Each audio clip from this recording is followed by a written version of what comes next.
ഞങ്ങളുടെ മിറാക്കിൾ ഫ്രൂട്ടാണ് കേട്ടോ. ഈ പ്രാവശ്യം നിറയെ മിറാക്കിൾ ഫ്രൂട്ട് ഉണ്ടായിട്ടുണ്ട്.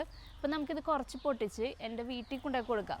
കാരണം ഈ മിറാക്കിൾ ഫ്രൂട്ടിൻ്റെ ഇത് പറഞ്ഞിട്ട് വീട്ടിലാർക്കും വിശ്വാസം വന്നില്ല. അപ്പം നമുക്ക് കുറച്ച് പറിച്ചു കൊണ്ടുപോയി കൊടുക്കാം. മിറാക്കിൾ ഫ്രൂട്ട് കഴിച്ചിട്ട് പുളിയുള്ള എന്ത് കഴിച്ചാലും പിന്നെ മധുരമായിരിക്കും കേട്ടോ.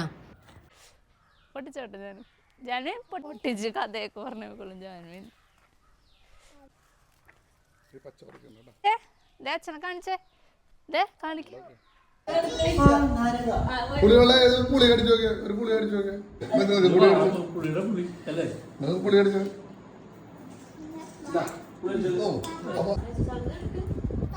ഇനി എല്ലാവരും മിറാക്കിൾ ഫ്രൂട്ട് ഒന്ന് കഴിച്ചു നോക്കി. അതിനുശേഷം പുളിയുള്ളത് കഴിച്ചു നോക്കാട്ടോ.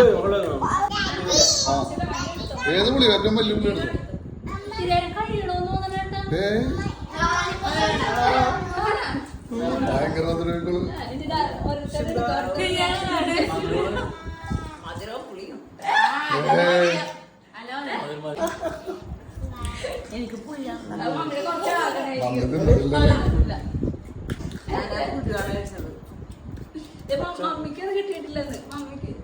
നല്ല മധുരം. നല്ല മധുരല്ലേ?